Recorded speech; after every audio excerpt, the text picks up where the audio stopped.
Too many headlines are celebrating Elon Musk becoming the world's first trillionaire without actually telling you the messed up way he got there. Minus the Doge, minus all of that, let's just talk about how SpaceX went public today with the biggest IPO in history. On paper, it looks like the market decided that it is worth $2 trillion, but it's not.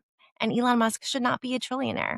So here's what actually happened. New companies used to wait 3 months before joining the index so that the hype could die down and the price could find reality before our retirement funds are forced in. SpaceX reportedly demanded that NASDAQ change the waiting period to 15 days as a condition of choosing NASDAQ, and NASDAQ complied. So instead of buying in after the dust settles, your 401k is dragged at peak hype before an earnings report, before independent analysis.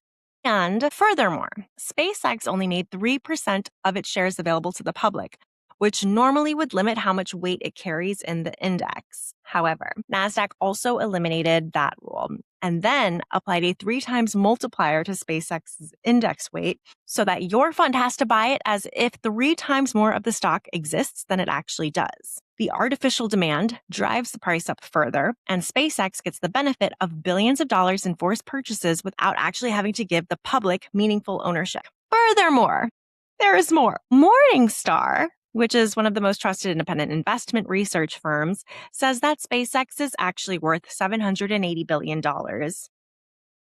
And it is being sold at $1.77 trillion. That is double of what it is actually worth by its own valuation. It also positioned itself as the 7th most valuable company in America next to Apple, Microsoft, and Nvidia. But by its actual revenue, it would rank more at 200th best company. So the company lost over $4 billion last year. And right before going public, Musk folded XAI into SpaceX because XAI alone lost $6.3 billion last year. It has no meaningful market share. Twitter has lost half of its revenue since he bought it. That's also part of SpaceX.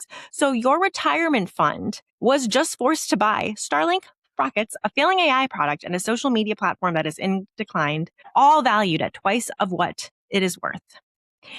Normally, insiders can't sell their shares for 180 days after an IPO in order to stop them from cashing out and leaving regular investors holding an inflated stock. But SpaceX negotiated around that so that insiders can start selling just weeks after the IPO. So when one early investor was asked directly if he's going to sell at first opportunity, his answer was yes. The rules were changed, the float was manipulated, the valuation was inflated, insiders are already heading for an exit, and your retirement account is the one holding the bag on all of it. And most people will never know what happened. They will just see Elon Musk became a trillionaire.